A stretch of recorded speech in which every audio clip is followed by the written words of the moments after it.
las patadas que le daban al Rey Pelé. Miren lo que es esto. En el mundial de hacia atrás sin piedad le daban así, pero le jugaban a romperle el tobillo. Pese a que Pelé tenía una contextura física privilegiada. Acá, imagínense, en el fútbol de Estados Unidos, en el Cosmos, Italia-Brasil, 1970, hacia atrás, guadañazo, Uruguay-Brasil. Terrible lo que aguantaba el Rey. En esta compilación de patadas recordamos que también en la semana vamos a estar viendo también patadas a Maradona, a Messi, a Cristiano Ronaldo. Pero hoy recordamos al Rey Pelé. Miren lo que es esto contra Boca, Copa Libertadores de América. Impunemente, ahora sin pelota. No lo podían atajar al Rey, que era una pantera realmente. Prácticamente era una pantera acá agarrándole de la remera. Copa Libertadores con Santos. Sin pelota. Así lo atendían al número 10 de Brasil. Imagínense lo que era tener un jugador como Pelé con destreza, escapándose por todas partes, corpulento. Se calentaba también Pelé y empezaba a dar muchas veces. Esto contra Estudiantes de La Plata, contra Racing Club de Avellaneda, Copa Libertadores. Imagínense estos partidos. Y acá en la Copa del Mundo, en donde Pelé simplemente ya no daba más. Pero uno se puede pensar en estos tiempos en donde cualquier cosa se cobra. Miren cómo le sacaban de la cancha contra Uruguay, por ejemplo, acá en el Mundial. Pero se turnaban para patearle al Rey. El dolor que sentía era terrible. Para la época realmente no habían amarilla, no habían tarjeta roja, o sea, era impunidad total para patearlo a uno de los más grandes de todos los tiempos, y podemos entrar a discutir ahí. Pero sin duda era una locura cómo lo pateaban. Después tenemos otro material, tengo otro material para compartir con ustedes, que es este. Pelé contra Inglaterra. Perdón, Pelé contra Portugal en el Mundial de Inglaterra. Atiendan lo que es esto.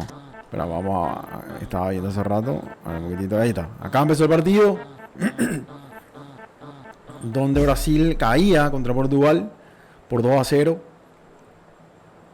Con un Pelé que fue atendido de principio a fin. Ya arrancaban de esta manera, pateándolo. Y Pelé tenía enfrente a Eusebio en Portugal, otro gran jugador que la estaba rompiendo en ese momento. Este fue un partido en donde realmente dio pena, porque Pelé llegó a ser entablillado, o sea, le pusieron madera en la canilla, imagínense, porque no podía más. Hasta ahí estaba todo bien, aguantaba el partido, seguía el Rey bancando las patadas hasta un determinado momento, ¿verdad? O sea, era corpulento, bancaba bien todo, pero después llegó un momento determinado en donde ya era inhumano lo que le estaban haciendo. Entonces el Rey sintió y tuvo que salir. Acá entraban a asistirlo. Veíamos como antes eran los botines. Realmente la preocupación en Brasil, porque el mejor jugador salía de esta manera. Criminal, cómo se turnaban en patearlo. Imagínense, no había, no, tengo entendido que no había camillas, y tampoco evidentemente el carrito que sacan los jugadores el día de hoy. ¿Cuántos beneficios tienen hoy los jugadores? Viendo nosotros acá, realmente era una locura lo que le daban al Rey dentro del partido. Bueno, entró vendado en la rodilla derecha. Entonces, ¿qué hizo el Rey? Empezó a jugar con la zurda. Imagínense, si estaba lesionado en la derecha, empezó a jugar con la zurda. O sea, la calidad y la técnica que tenía este jugador era realmente envidiable, porque no puso excusas.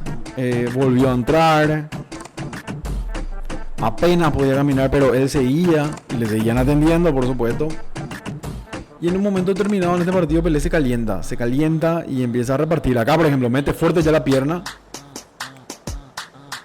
Le reclama el defensor, Caradura, que le pateó todo el partido. Y después el Rey intentaba buscar la pelota, pero ya no había caso, porque ahí vemos cómo estaba vendado en la pierna derecha. Imagínense todo lo que le han dado, todo lo que le han castigado en su carrera. Pero siempre demostró, ahí se iba con todo otra vez. Le metió una plancha y el rival le vuelve a reclamar. Estaba caliente Pelé porque le estaban dando bastante duro.